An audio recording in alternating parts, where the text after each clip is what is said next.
अल्हम्दुलिल्लाह दिन ब दिन वो अमीर भी होते जाते हैं, बड़ी बड़ी जायदादें भी बन जाती हैं। सिर्फ पाकिस्तान में नहीं बनती, Dubai, Abu Dhabi, London, New York, Switzerland, पता नहीं कहाँ कहाँ बन जाती है। लेकिन उस इलाके के मामलात जो हैं वो बेहतर नहीं होते। हम जब जवानी में स्टूडेंट पॉलिटिक्स के वक्त में देखा करते थे तो वो नारा लगा करता था, दीवारों पे भी लिखते थे, चेहरे नहीं निज़ाम को बदलो। बहुत सारे दोस्तों ने कुछ मशवरा भी दिया है, कुछ तनकीद भी की है तहरीक इंसाफ के उससे। मैं आज उसके ऊपर बात नहीं करूँगा, किसी दिन उसके ऊपर हम अलग नशिस्त कर सकते हैं। लेकिन मेरा बुनियादी नुक्ता जो है वो मुख्तलिफ है। मैं आज यहाँ पर आपसे तहरीक इंसाफ के लिए वोट मांगने नहीं आया। मैं ये चाहता हूँ कि एक निज़ाम ऐसा हो जिस निज़ाम में जो भी मुंतखब होके आए उसकी मजबूरी हो कि उसने अपने इलाके के मसाइल हल करने हैं। और ये निज़ाम, हमें अच्छी बात यह है कि कोई नया निज़ाम ईजाद करने की ज़रूरत नहीं है। आज से तकरीबन 50 साल पहले हमारा आइन बना मुल्क का, और उस आइन के बनाने वालों में इतनी फहमो फरासत थी कि उन्होंने पाकिस्तान के हालात को देखते हुए ये समझा कि पाकिस्तान जो है, क्योंकि मल्टी एथनिक सोसाइटी है, तो ये यूनिटरी स्टेट नहीं हो सकता कि सारी की सारे मामलात जो हैं वो एक ही मरकज़ के ज़रिए हल किए जाएं। और इसलिए सूबे होंगे और सूबों के पास इख्तियारात भी होंगे। लेकिन उन्होंने ये भी समझा कि सिर्फ सूबे बनाकर सूबों को इख्तियार देने से मसला हल नहीं होगा। ये मैं नहीं कह रहा, ये वसीम अख्तर नहीं कह रहे, ये आप लोग नहीं कह रहे, ये पाकिस्तान के आइन बनाने वाले कह रहे हैं। और वो बनाने वाले आइन के कौन थे, मैं याद दिला दूं पाकिस्तान पीपल्स पार्टी को। उस वक्त पाकिस्तान पीपल्स पार्टी की हुकूमत थी मुल्क के अंदर, जुल्फ़िकार अली भुट्टो उस वक्त हुक्मरान थे मुल्क के। और वो आइन कहता है कि ये जमहूरी निज़ाम नामुकम्मल है जब तक मुकामी हुकूमत का एक निज़ाम नहीं बनाया जाएगा। जिम्मेदारी लगाई गई सूबों की, शायद ये थोड़ी सी गलती हो गई कि सूबों को जिम्मेदारी दी गई। और वो निज़ाम क्या होगा, उसकी बुनियादी जुज़ जो हैं वो लिख दिए गए आइन के अंदर, वो आप और मैं बदल नहीं सकते। और वो क्या है कि एक ऐसा निज़ाम होगा जो माली तौर पर, इंतज़ामी तौर पर और सियासी तौर पर बाइख्तियार होगा। हम ये नहीं कह सकते कि सिर्फ अगर हमने मेयर का इलेक्शन करा दिया, वसीम अख्तर को वहां पे बिठा दिया, ना वसाइल ना इख्तियार, तो मैंने अपनी आईनी जिम्मेदारी पूरी कर दी। अच्छा, एक कुछ भाइयों ने बात की, उससे मुझे लगता है कि जहन के अंदर शायद लोगों को ये क्लियर नहीं है, वाज़ेह नहीं है। हम ये मुतालबा नहीं करने के लिए आपको आज हमने दावत दी कि जो अभी तरमीम की गई है सिर्फ उसको वापस कर लिया जाए। जो सिंध के अंदर मुकामी हुकूमत का निज़ाम इससे पहले भी मौजूद था, वज़ीर आज़म इमरान खान, असद उमर दस्तखत कुनंदा हैं उस पिटिशन के जो आज सुप्रीम कोर्ट में लगी हुई है, उस निज़ाम के बारे में जो इससे पहले था। तो हम ये नहीं कह रहे कि सिर्फ वो 2013 के निज़ाम पे वापस चला जाए। वो निज़ाम भी बुनियादी आइन के जो लवाजमात हैं वो पूरे नहीं करता।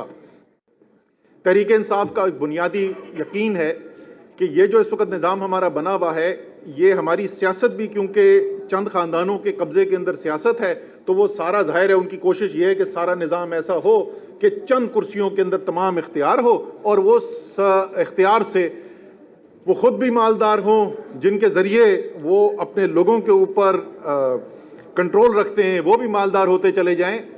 तहरीक इंसाफ समझती है कि जब तक अवाम को बाइख्तियार नहीं किया जाएगा, जब तक निचली सतह के ऊपर इख्तियार नहीं दिया जाएगा, उस वक्त तक आपका मुल्क का जो बुनियादी मसाइल हैं, जो अवाम के रोज़मर्रा के हैं, जैसे किसी भाई ने पहले जिक्र भी किया था कि जो रोज़मर्रा के मसाइल है लोगों के, वो तो तमाम होने ही मुकामी हुकूमत के इख्तियार के अंदर चाहिए। अच्छा, ये आइन ने कह दिया, तहरीक इंसाफ ने अपने मैनिफेस्टो में कह दिया, वज़ीर आज़म इमरान खान, असद उमर पिटिशन साइन करके कोर्ट में चले गए।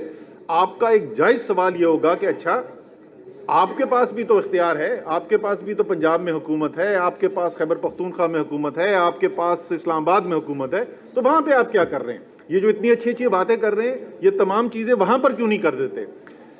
खैबर पख्तूनख्वा में तो सबसे पहले निज़ाम बना, और मुझे अभी तक याद है, क्योंकि मैं अपनी तकारीर के अंदर 2018 के इलेक्शन से पहले ये जुमला इस्तेमाल किया करता था।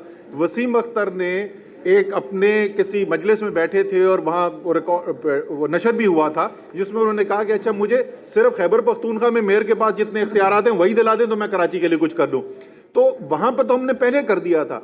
अब जो नए सो कॉल्ड डेमोक्रेसी, मगर 4 साल जितने मुश्किल में काटे मैंने एज अ मेयर, मैं सोच भी नहीं सकता। मैं कुड़ता था रोज, सुबह ऑफिस जाके मैं सीएम के कमरे में जाता था, रिक्वेस्ट कर करके मीटिंग्स के टाइम लेता था और वो मुझे झूठ बोल के टाल दिया करता था, रोज लॉलीपॉप दे के भेज दिया करता था। मैं 4 साल लगा रहा, सारे कराची के आर्किटेक्ट्स को इकट्ठा किया, अमीन हाशवानी, शाहिद अब्दुल्ला, जमील यूसुफ, ये वो नाम है कराची के, इनको इकट्ठा किया मैंने कि मेरे पास केएमसी के पैसे नहीं है, नहर ख़याम बना लेते हैं, यूरोप की तरह कोई लेक बन जाए, कोई साइड जैसे बहुत सारे दरिया हैं मोड़ के शहरों में लाए गए हैं, वेनिस की तरह कोई कराची शहर में ऐसी स्पॉट बन जाए जहां बुजुर्ग बैठ सके शाम को आके, वो है नहर ख़याम। अगर नहर ख़याम को ठीक कर दो आप तो बड़ा अच्छा स्पॉट बनता है कराची के लिए, साफ पानी हो जाता है उसमें। 4 साल में चीखता रहा, मैंने सबको इकट्ठा कर लिया, हुकूमत का पैसा नहीं लग रहा था उसमें, आर्किटेक्ट्स खुद जमा कर रहे थे पैसे, खुद बना रहे थे। अब मुराद अली शाह ने नहीं बनने दी उसको।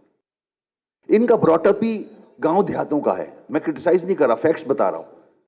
इनका वो विजन ही नहीं है, ये कर ही नहीं सकते कुछ। अगर इनको करना होता तो लाड़काना बन चुका होता, सेवन बन चुका होता। 1200 अरब तकरीबन हर साल मिलता है इनको, एनएफसी का 850 है मेरे ख्याल में, 350 335 इस किस्म का पैसा कराची देता है। 1200 अरब रुपया 13 साल से इनको मिल रहा है। कोई सवाल तो करे। मैं तो चीफ ऑफ आर्मी स्टाफ से भी रिक्वेस्ट कर ली अपनी तकरीरों में, चीफ जस्टिस ऑफ पाकिस्तान से भी कर ली, प्राइम मिनिस्टर से भी कर ली, प्रेसिडेंट से भी कर ली कि इनसे कोई पूछे तो ये 1200 अरब रुपए जा खा रहा है। 7 बना दिया, 7 में इससे पहले इसके फादर थे चीफ मिनिस्टर, 7 से ही थे। मतलब कोई सवाल तो करे, हम यहां बैठे हुए कर तो रहे हैं सारी बातें, होगा क्या? सलीम भाई सही कहा, होगा कैसे?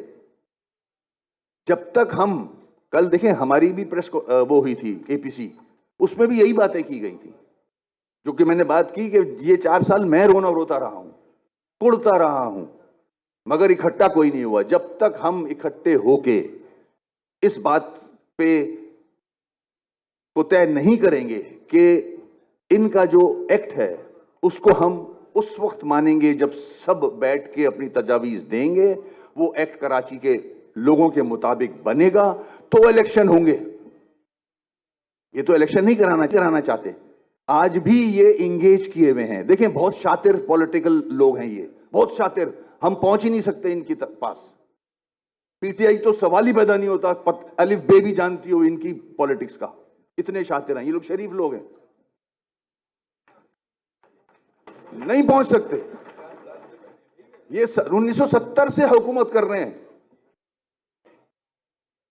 ये मुराद अली शाह कहता है कि हम माइनॉरिटी में हैं, हम लोग माइनॉरिटी में हैं। इसके बड़े लीडर ने कहा था ईस्ट पाकिस्तान में कि तुम मेजॉरिटी को माइनॉरिटी कर दिया था, और हाल क्या हुआ इस मुल्क का?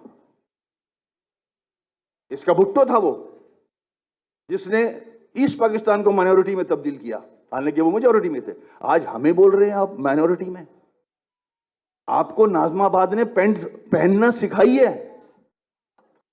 नाजमाबाद के लोगों ने आपको पैंट पहनना सिखाया है, आप हम पे क्रिटिसाइज कर रहे हैं। हमने आपको कल्चर दिया है, एहसान मंद हो आप, पैंट नहीं पहन सकते थे पहले।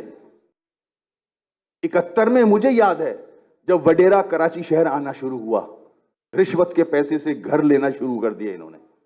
स्पिंजर्स पे हमने आंखों से देखा था, हम स्टूडेंट्स थे, ये वडेरे कौन खाने आया करते थे स्पिंजर्स पे, कौन नई नई निकली थी, हॉर्न बजा के मैंने खुद आंखों से देखा है। वेटर को बुलाते थे और बोलते थे बेटा बर्तन तो वापस ले जा, कौन का बिस्किट जो होता है। ये तो हाल था इनका। ये आज हमें क्रिटिसाइज कर रहे हैं। नाजमाबाद में तो आपने मुराद अली शाह साहब पैंट पहननी सीखी है, आपको पता क्या था? खैर, ये सानवी बातें हैं। हमें सीरियसली अपने शहर के लिए, अपने मुल्क के, देखें ये दुश्मन है इस शहर के, इस मुल्क के दुश्मन है, इसको डिस्टर्ब कर रहे हैं जहां से टैक्स जाता है। मेरे पास पूरी डिटेल है किस तरह ये गस्ब करते हैं। ये आज भी हमें एंगेज किए हुए हैं, सब कुछ लेके फिर थोड़ी सी चीज दे दी। बिलावल से कहलवा दिया कि 1 अरब प्रॉपर्टी टैक्स देंगे, 4.80 एलोकेशन है प्रॉपर्टी टैक्स का, उसमें से 1 अरब देंगे कराची को। 300 से ज्यादा अरब रुपया टैक्स देता है ये शहर आपको, आप 1 अरब रुपए दोगे प्रॉपर्टी टैक्स के? ये फिर आपको बेवकूफ बना रहे हैं। सारे डिपार्टमेंट्स ले लिए, जो बचे थे एसएलजीए के मुताबिक वो भी ले लिए। इनसे बात ये की जाए असद साहब कि जो एसएलजीए में इन्होंने बनाया है पुराना, जिस जगह से टैक्स कलेक्ट कर सकते हैं वो तो पूरा करें। ये हमें फिर घुमा रहे हैं। ऑक्ट्रॉय का 61 बिलियन इन पे ड्यू है, 7.5 अरब रुपया के इलेक्ट्रिक के पास है केएमसी का।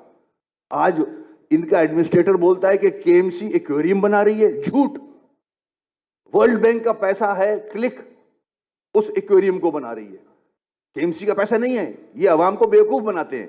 केएमसी के पास तो तनख्वाह देने के पैसे नहीं है, 8 करोड़ का हर महीने शॉर्टफॉल होता है केएमसी में तनख्वाह की मद में। ये फिर बेवकूफ बना रहे हैं हम सबको, क्योंकि ये शातिर हैं बहुत। सियासत, सियासी गंदी सियासत इनकी घुट्टी में है। हम लोग शरीफ लोग हैं सब, हमारे कल्चर में नहीं है, हम सियासतदान थे ही नहीं, ये नौकरी करते थे, मैं भी नौकरी करता था। हम तो मजबूरन कूदे इस काम में, क्योंकि इस किस्म के शातिर लोग लेके चल रहे, सारा पैसा खा लिया इस शहर का, कोई पूछने वाला नहीं है। तो अगर इस लोकल गवर्नमेंट को मजबूत करना है तो हमें ये सीधी उंगली नहीं निकलेगा, ये असेंबली में कुछ नहीं होगा। या तो कोई ड्रास्टिक मेजर लिया जाए इस्लामाबाद से, प्राइम मिनिस्टर साहब लें, या फिर हम इकट्ठे हों और नहीं माने इनकी बात, अपनी मर्जी का, अवाम की मर्जी का एसएलजीए बनाएं, जिसमें सारे महकमे इनके पास, मेयर के पास होने चाहिए। सारे मास्टर प्लान जो आपने तजवीजें दी हैं, हर चीज मेयर के अंडर में। बाहर मुल्क में तो पुलिस भी इसके अंडर में होती है, मेयर के अंडर में। कोई भी मेयर आया हुआ हो